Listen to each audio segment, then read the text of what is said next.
Un assureur, il est là pour quoi? Il est là pour prendre en charge les conséquences d'événements dramatiques.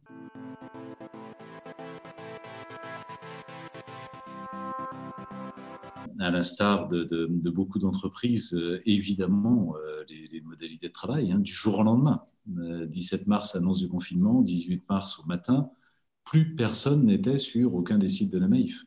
Tout le monde était à domicile. Et c'est là qu'on se rend compte d'ailleurs que dans ces cas-là, il se passe des choses extraordinaires. Là où d'habitude, les décisions sont longues à prendre, les process sont lourds, etc. Là, les choses se sont faites de manière extrêmement fluide, et dès le lendemain, toute l'activité opérationnelle de la Maïf a été prise en charge et très vite, en fait, de manière quasiment nominale, alors que plus personne n'était sur site. Donc, bien sûr, ça a été le premier impact, mais ce n'est pas l'impact le plus important. Je crois que ce qui a le plus impacté, le plus transformé la Maïf, c'est que la Maïf finalement ressort d'abord plus forte de cette crise.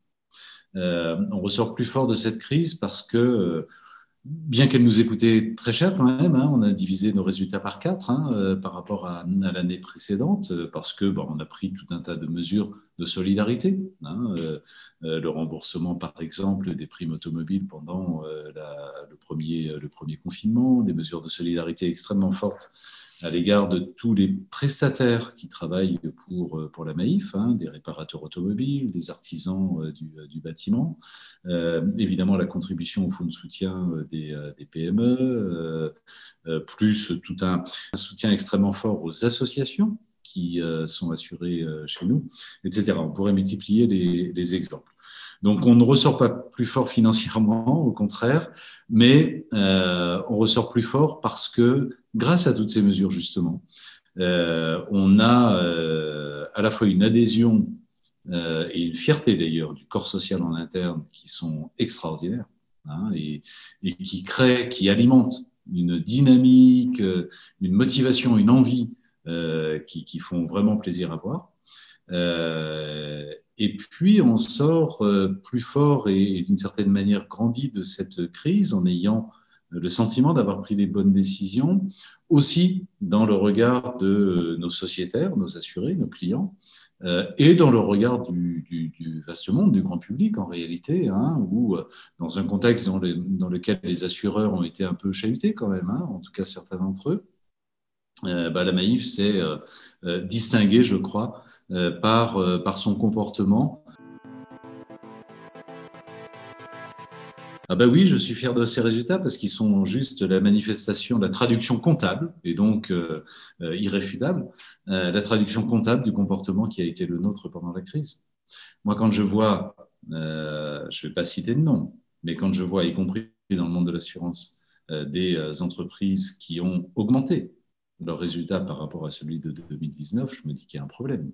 Un assureur, il est là pour quoi? Il est là pour prendre en charge les conséquences d'événements dramatiques qui se produisent, soit d'événements individuels, vous avez un accident, une inondation, un vol, un incendie, que sais-je, soit d'événements collectifs, une tempête, une catastrophe naturelle, une inondation ou autre, ou un virus et une épidémie. Et donc, si les assureurs ne jouent pas ce rôle d'amortisseur en quelque sorte, c'est que quelque part, ils ne sont pas dans leur mission, dans leur mission sociale. Donc oui, c'est une fierté pour moi de constater que les résultats donnent acte en quelque sorte de la solidarité qui a été la nôtre. Non, pour moi, il n'a pas changé. Il était celui-là, celui de protéger les individus face, encore une fois, à un événement dramatique, quelle que soit sa nature. L'assureur est là pour protéger. C'était le cas avant, c'est le cas après. Ça n'a pas toujours été le cas pendant. Mais en tout cas, son rôle fondamental, c'est bien celui-là. Le rôle social de l'assureur, c'est bien celui-là. Donc non, pour moi, il n'a pas changé et il ne doit surtout pas changer. Et c'est le cas d'ailleurs, bien sûr, en assurance dommage. Hein, on voit clairement ce que ça représente, hein, assurance automobile, habitation, entreprise, etc. C'est le cas aussi sur un plan financier, en assurance vie, par exemple. Le rôle de l'assureur, c'est bien de garantir, de protéger, en l'occurrence l'épargnant, en lui garantissant un capital, enfin son capital initial, lorsqu'il investit en assurance vie en euros. Hein, on est bien dans la même logique de protection, de garantie euh, apportée par l'assureur. On a adapté bien sûr l'opérationnel, hein, le fonctionnement quotidien. On a finalement relativement peu modifié notre stratégie. On l'a accentué sur certains aspects. Hein. Notre stratégie, au fond, si je devais la résumer à l'extrême, hein, elle tient en deux mots. Pivot d'un côté, singularité de l'autre. Ça veut dire quoi? Pivot, ça veut dire être dans une capacité permanente de s'adapter au plus vite et au mieux aux mutations de notre environnement. Hein, et donc gagner en résilience par cette adaptation permanente. Alors, c'est extrêmement. Les déclinaisons de ce pivot sont très variées. Hein. Il y a évidemment beaucoup de choses qui tournent autour de la rupture digitale et de l'adaptation à la rupture digitale, à la fois dans l'exercice de notre métier, mais aussi dans le fait d'aller appréhender de nouvelles activités, de nouveaux marchés pour devenir plus résilient. Et puis, la singularité, c'est généraliser un comportement d'entreprise à la recherche d'un impact positif sur notre environnement pour, au fond, gagner en performance, gagner en attractivité de la marque, se singulariser par rapport à nos concurrents. Fondamentalement, ces deux axes n'ont pas changé. Il y a eu plutôt des accélérations, une accélération sur la singularité, tous les gestes que je rappelais tout à l'heure, hein, que nous avons, comment dirais-je, fait hein, pendant cette crise, d'une certaine manière, non seulement traduisent, hein, mais accélèrent en quelque sorte cette singularité. Et puis sur le pivot, ça nous a aussi conduit à accélérer sur certains domaines, en particulier de la relation digitale, hein, parce que voilà, 2020 a été quand même une explosion une accélération. Hein, on considère parfois qu'en un an, on a avancé comme on l'aurait fait en 5 ans en période normale. Ça a été une accélération de la digitalisation de la société. Et donc, oui, nous essayons en tout cas de nous adapter à cette accélération et d'aller encore plus vite sur le digital. Alors, où en sommes-nous? Donc, on est effectivement hein, une des toutes premières grandes entreprises à être devenue entreprise à mission. La première, en réalité, à s'être engagée hein, dans ce processus dès la publication de la loi Pacte. Donc, nous sommes effectivement devenus entreprise à mission avec tout ce qui va avec, c'est-à-dire à la fois la modification des statuts, à la fois le fait de rendre public hein, et de rendre visibles les engagements de l'entreprise, ses engagements statutaires un peu principiels, mais aussi sa feuille de route d'engagement, la feuille de route de la mission, feuille de route annuelle. Hein, donc on rend tout ça public. Toutes les modifications en termes de gouvernance, la création d'un comité de suivi de la mission, la désignation d'un organisme tiers indépendant chargé précisément d'auditer la politique de l'entreprise en matière de mission et de vérifier qu'elle se conforme bien aux engagements qu'elle a pris hein, et qu'elle respecte bien ses engagements. Donc tout ça quand même modifie, même pour une entreprise comme la nôtre, qui était déjà très engagée, dans laquelle nous avions déjà fait beaucoup de choses, malgré tout, le passage à entreprise à mission modifie encore, accélère, généralise et surtout rend irréversible ce passage. On rend public nos intentions, nos engagements, et donc on brûle nos vaisseaux. Si on rend public tout ça, on ne peut pas revenir en arrière en réalité. Les consommateurs ne le comprendraient pas et ils auraient raison. Donc c'est quelque chose de relativement irréversible que l'on crée, et d'ailleurs on le fait aussi pour ça. Hein. On pose des rails devant l'entreprise parce qu'on sait que ça va dans la bonne direction. Donc oui, ça change des choses. Non, la crise ne nous fait pas ralentir, au contraire, et a fortiori ne remet pas en cause cette orientation. Au contraire, pour plein de raisons. Au contraire, parce qu'on a bien vu qu'à la faveur de la crise, les opinions publiques avaient mûri elles aussi plus vite qu'en temps normal. Et là aussi, on a peut-être gagné quelques années dans la prise de conscience et la maturité de l'opinion publique sur la nécessité absolue, impérieuse, que les entreprises s'engagent. Non, ça ne remet pas en cause parce que on a bien vu que le comportement des entreprises était complètement essentiel en cas de crise. Hein, ça n'est pas au moment où une crise économique et une crise sociale qui vont être fatalement profondes sont en train d'arriver qu'il faut se retirer et remettre en cause son engagement. Au contraire, c'est bien dans la tempête qu'il faut maintenir cet engagement. Donc non, on ne ralentit pas. Et nous sommes très largement confortés, à la fois dans la nécessité de le faire et dans la pertinence de le faire, parce que, encore une fois, l'attente sociale est extrêmement forte. Ce n'est pas l'aboutissement unique, hein, c'est une modalité, hein, être entreprise à mission, on peut faire le choix d'autres statuts, d'autres voies. Pour moi, l'entreprise politique, c'est l'entreprise qui s'engage dans la cité, qui a un impact dans la cité, dans la société. Hein, et donc, c'est le sens premier de politique. Hein, c'est bien effectivement cette question de son rôle social, de son rôle dans la cité et de son apport à la société.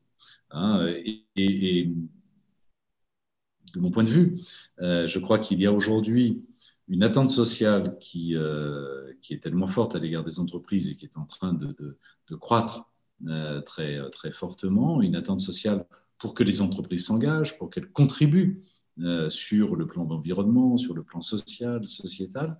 Cette attente sociale est tellement forte qu'aujourd'hui, je pense qu'un dirigeant qui n'entendrait pas cette attente prendrait de grands risques en réalité pour la pérennité même de son entreprise.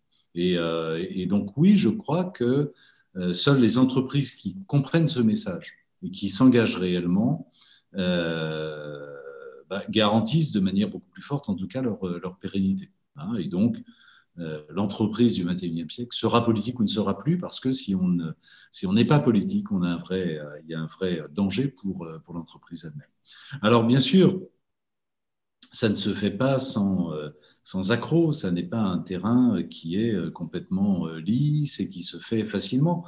Ça impose des choix difficiles. Hein, lorsque l'an dernier, on décide de rembourser ses primes auto, c'est le montant de notre résultat annuel de 2019 qu'on met en jeu. Hein, donc, bien sûr, c'est douloureux, bien sûr, c'est difficile. Bien sûr, il y a des accrocs. On est en pleine affaire Danone. Et on voit bien hein, que tout ça n'est pas un chemin facile. Mais je pense qu'au final, c'est évidemment bénéfique pour la société, mais c'est aussi bénéfique pour l'entreprise. Je pense que l'engagement crée de la performance. Je pense que l'engagement auprès de ses collaborateurs crée de la motivation et de l'engagement de la part des salariés. Je pense que l'attention que l'on porte à ses clients crée de la fidélité et donc dessine un business model qui est extrêmement pertinent et rentable. Je pense que l'engagement auprès de la société renforce considérablement l'image de marque de l'entreprise hein, et donc augmente sa résilience et son attractivité. Donc je pense, oui, fondamentalement, que l'engagement de l'entreprise crée de la performance, au moins sur le moyen terme. Est-ce que vous pensez que la manière dont Emmanuel Faber s'est fait licencier, ça n'est pas un formidable, un malheureux coup de pied de l'âne dans ce mouvement de ces entreprises qui changent leur statut et deviennent entreprises à mission. Il y a deux manières, au fond, de voir l'affaire Danone. Soit on considère en effet que c'est vraiment un mauvais coup porté au statut d'entreprise à mission. Et la seule entreprise du CAC 40, aujourd'hui en tout cas, à être devenue entreprise à mission, et ben voilà, son dirigeant se fait remercier. Et donc, on pourrait se dire, en effet, la première lecture, et je pense qu'elle est juste, cette lecture d'ailleurs, c'est de dire, au fond, est-ce que entreprise à mission, est-ce que d'une manière générale, l'engagement de l'entreprise au bénéfice de la société, c'est compatible avec le fait d'être coté, avec le fait d'avoir à son tour de table des fonds activistes qui ont une vision très, très, très court-termiste. Et on pourrait se désoler de cette situation. Et puis, on peut réagir autrement et se dire, OK, en effet, il y a un problème. En effet, sûrement que l'engagement crée de la résilience, sûrement que l'engagement crée de la performance à moyen terme, mais il y a un sujet de court terme qu'il faut traiter parce que certains actionnaires sont myopes finalement et ne voient que le court terme, ne voient pas au-delà. Et c'est le cas notamment des fonds activistes. Et on verra qu'ils ne resteront sans doute pas longtemps au capital de Danone. Et donc le sujet, c'est si nous voulons que le plus grand nombre d'entreprises s'engagent de manière positive, de manière sincère pour différentes causes sociales, sociétales, environnementales, je pense qu'on obtiendra un mouvement un peu général, un peu puissant, que si les entreprises sont convaincues qu'elles ont intérêt à le faire. Et je pense que de ce point de vue-là, l'État doit aider le mouvement. L'État doit aider le mouvement de plusieurs manières. D'abord, alors au niveau communautaire peut-être, au niveau national, pourquoi pas. Je pense qu'il y a place pour déjà une communication transparente sur la réalité du comportement des entreprises. Et derrière cette communication, tout ce qui est communication extra-financière finalement des entreprises, il y a communication extra-financière qui commence à être relativement normée, qui le sera demain au plan communautaire encore plus, avec des obligations approfondies pour les entreprises de communiquer sur le non financier. Sur ces bases-là, il y a place, je crois, pour finalement avoir une espèce d'impact score, un score des entreprises permettant aux consommateurs de distinguer celles qui ont un comportement plutôt vertueux de celles qui n'en ont pas. Et puis, je pense, mais ça nécessite évidemment des changements assez considérables, je pense que les politiques publiques, les politiques économiques en particulier, les politiques à l'égard de l'entreprise, doivent encourager les entreprises les plus vertueuses. La fiscalité, par exemple, est-ce qu'elle a vocation à être strictement identique en fonction du comportement de l'entreprise ou est-ce qu'elle a vocation, au contraire, à encourager des comportements plus vertueux? Une entreprise qui distribue des dividendes l'année où elle fait un plan social, est-ce que ça ne pose pas question sur, par exemple, la question de savoir si on doit imposer ces dividendes ou pas? Est-ce que le taux d'impôt sur les sociétés doit être le même en fonction de la part de valeur ajoutée qui a été créée en France? Ce sont des hypothèses, mais il peut y en avoir un tas d'autres. De la même manière, d'ailleurs, il y a les politiques fiscales, mais il y en a d'autres. De la même manière, la commande publique. Est-ce que les marchés publics ne doivent pas intégrer systématiquement des critères sur le comportement des entreprises? On pourrait multiplier les exemples. Je pense que ça ouvre en tout cas un débat relativement large qui est celui du volontarisme politique que l'on met dans le soutien aux entreprises qui s'engagent. Volontarisme politique qui est d'autant plus justifié qu'une entreprise qui génère des externalités négatives, de la pollution, de la casse sociale ou autre, derrière, c'est aussi de la dépense publique pour réparer les dégâts en quelque sorte. Et donc, il est fondé du point de vue de l'État de tenir compte du comportement des entreprises dans ces politiques de soutien, de fiscalité, de commande publique ou